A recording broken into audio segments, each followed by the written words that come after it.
نااہلی، غیر ذمہ داری یا بد انتظامی، پمز اسپتال میں آگ کیسے لگی؟ 39 گھنٹے بعد بھی پتہ نہ چلا کس کی غفلت تھی؟ عملہ نرسری میں تھا یا نہیں؟ تمام سوال اب جواب طلب۔ سانحہ پمز کی انکوائری کمیٹی نے پمز میں ایگزیکٹو ڈائریکٹر سمیت 30 ملازمین کے بیانات ریکارڈ کر لیے۔ سی سی ٹی وی فوٹیجز کا بھی جائزہ لیا گیا۔ ذرائع کے مطابق پمز حکام نے الیکٹرو میڈیکل رپورٹ بھی انکوائری کمیٹی کو جمع کرا دی۔ کمیٹی نے اسپتال عملے سے تحریری بیانات طلب کر لیے۔ کمیٹی کا C D A fire and emergency department کا بھی دورہ، فائر فائٹرز کے بیانات اور موقف قلم بند کیے۔ وزیر قانون ناظم نذیر تارڑ نے بتایا، واقعے کی عبوری انکوائری رپورٹ کل تک آ جائے گی۔ تحقیقاتی کمیٹی حادثے کے ذمہ داروں کا تعین کرے گی۔ پمز انتظامیہ نے بھی نئی انکوائری کمیٹی تشکیل دے دی۔ کمیٹی میں 3 سینئر پروفیسر شامل۔ حکومت کا جاں بحق بچوں کے لواحقین کے لیے فی کس 50 لاکھ روپے مالی معاوضے کا اعلان۔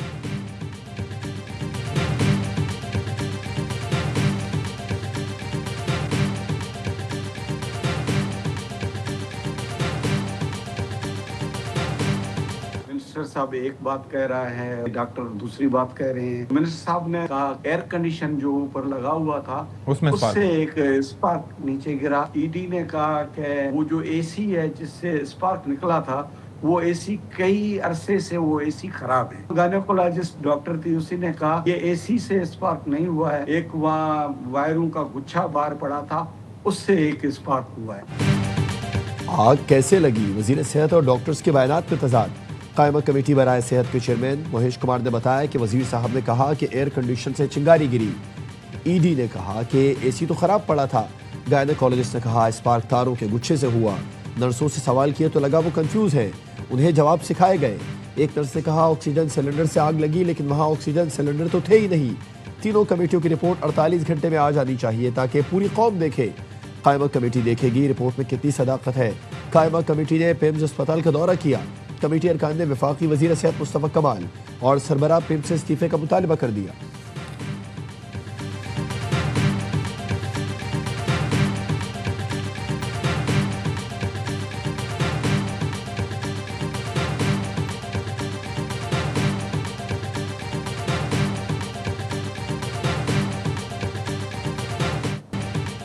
ہم آئے تھے گودی میں گئے شولوں میں، سانحہ پمز میں جاں بحق بچوں کی میتیں ورثہ کے حوالے۔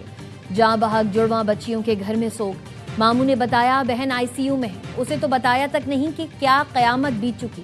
لخت جگر کو کھونے والے غمزدہ والد نے ایئر نیوز سے گفتگو میں ذمہ داروں کے احتساب کا مطالبہ کیا۔ کہا میری بچی تو چلی گئی، خدا کسی ماں باپ کو یہ دن نہ دکھائے۔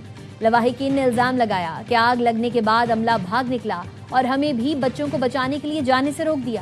سانحہ پمز کے خلاف سول سوسائٹی کا احتجاج، شرکا نے کہا حکومتی کمیٹی کو نہیں مانتے، واقعے کی شفاف تحقیقات کے لیے جوڈیشل کمیشن بنایا جائے۔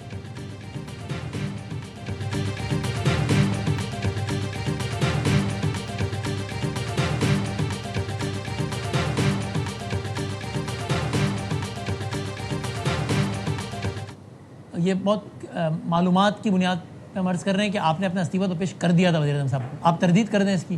میں آپ کی اس بات پہ نہ تردید کر رہا ہوں نہ آپ کی اس بات کو میں مان رہا ہوں۔ اور وسیم بادامی صاحب آپ لوگ بہت ریسورسفل لوگ ہیں، تو میں اس والی بات پہ میں اپنا استحقاق استعمال کروں گا آپ کے سوال کے جواب نہ دینے کے۔ وزیر اعظم کو استعفیٰ دیا یا نہیں، تصدیق یا تردید نہیں کروں گا۔ انکوائری کمیٹی کی رپورٹ کا 24 گھنٹے انتظار کر لینا چاہیے۔ وفاقی وزیر صحت مصطفیٰ کمال کی پروگرام 11 آور میں گفتگو، کہا انکوائری کمیٹی نے ابھی تک مجھ سے کچھ نہیں پوچھا، اگر پوچھتی تو سب بتاتا۔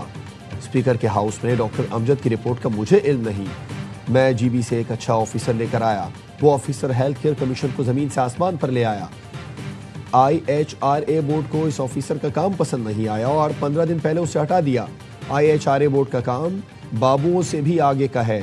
یہ بات درست نہیں کہ اسلام آباد میں کسی اسپتال کے پاس لائسنس نہیں۔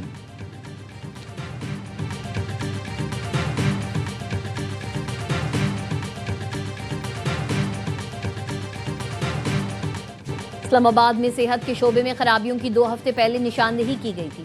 قومی اسمبلی صحت کی ذیلی کمیٹی کے کنوینر ڈاکٹر امجد نے 2 ہفتے پہلے وزیر اعظم کو خط لکھا تھا، جس میں اسلام آباد کے اسپتالوں اور بنیادی صحت کے مراکز پر سوالات اٹھائے گئے تھے۔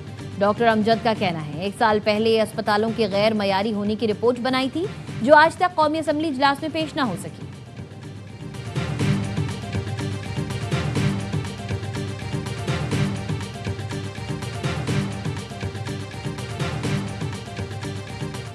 بڑے اسکینڈلز میں جس کا نام آیا، وزیر اعظم نے اسے سیکریٹری صحت بنا دیا۔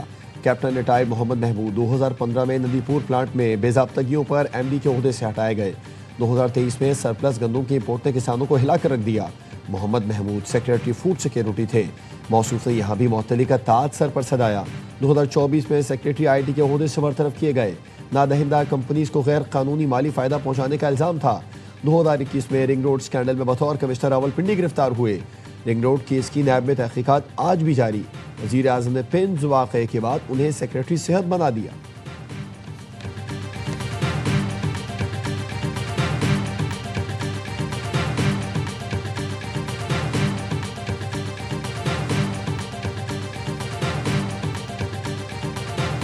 پاکستان اور کویت نے پروٹوکول معاہدہ 2026 پر دستخط کر دیے۔ وزیر دفاع خواجہ آصف سے کویتی ہم منصب شیخ عبداللہ کی سربراہی میں وفد کی ملاقات۔ ترجمان وزارت دفاع کا کہنا ہے پروٹوکول معاہدے سے فوجی تعاون کا فریم ورک مزید مضبوط ہوگا۔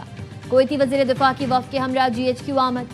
فیلڈ مارشل سید عاصم منیر سے ملاقات کی۔ باہمی دلچسپی، علاقائی سیکیورٹی اور دو طرفہ دفاعی تعاون پر تبادلہ خیال۔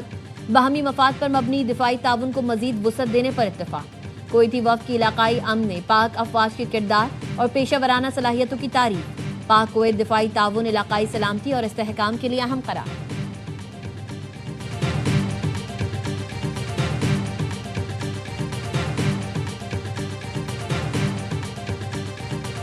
آبنا ہرمز کی بندش سب کو متاثر کر رہی ہے۔ فیلڈ مارشل کا دورہ ایران آبنا ہرمز کھلوانے کی کوششوں کا حصہ تھا۔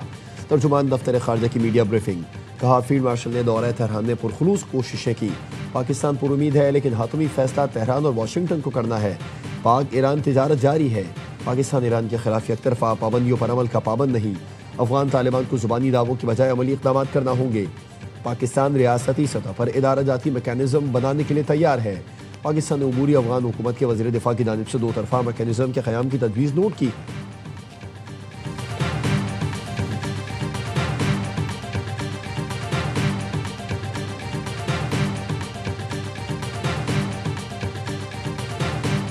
قطری وزیر اعظم کی تہران میں ایرانی صدر سے ملاقات۔ خطے کی صورتحال، مذاکرات کی بحالی کے لیے سازگار حالات پیدا کرنے پر بات چیت۔ صدر مسعود پزشکیان نے کہا قطر، پاکستان اور عمان کی امن کوششیں قابل قدر ہیں۔ ایران اور قطر تلخ واقعات پیچھے چھوڑ کر دوبارہ باہمی تعاون شروع کر سکتے ہیں۔ ایران اپنے قانونی حقوق سے بڑھ کر کچھ نہیں مانگ رہا، دباؤ اور دھمکیوں کے سامنے نہیں جھکیں گے۔ شیخ محمد بن عبد الرحمن الثانی کی اسپیکر باقر غالب باف سے بھی ملاقات۔ سفارتی عمل دوبارہ شروع کرنے پر زور۔ قطری وزیر اعظم ایرانی وزیر خارجہ عباس عراقچی سے بھی ملے۔ علاقائی سلامتی و استحکام پر گفتگو ہوئی۔ آبنا ہرمز سے متعلق عبوری فریم ورک، عارضی مشترکہ بحری گزرگاہ اور بارودی سرنگیں صاف کرنے کے مشترکہ منصوبے پر بھی بات چیت۔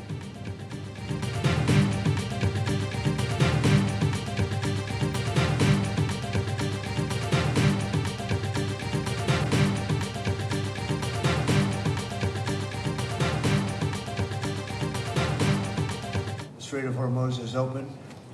We have control and we have the blockade. Iran's not getting anything.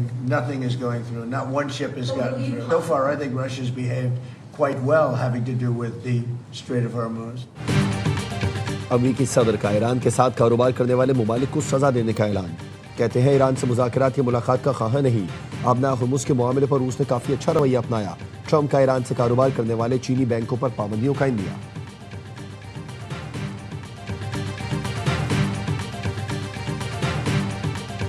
Azad Kashmir میں جو پرائم منسٹر کا انتخاب ہوا اس پہ بڑا کرٹیسائز ہو رہا ہے کہ ایک اس شخص کو بنایا جو اپنی سیٹ ہار گئے۔ کہ میں تو قانون کا طالب علم ہوں، اگر مجھ سے پوچھیں گے تو میرا جواب یہ ہے کہ اگر آزاد کشمیر کا آئین اور قانون اس چیز کو منع نہیں کرتا تو اس میں کوئی کسی قسم کی قباحت نہیں ہے۔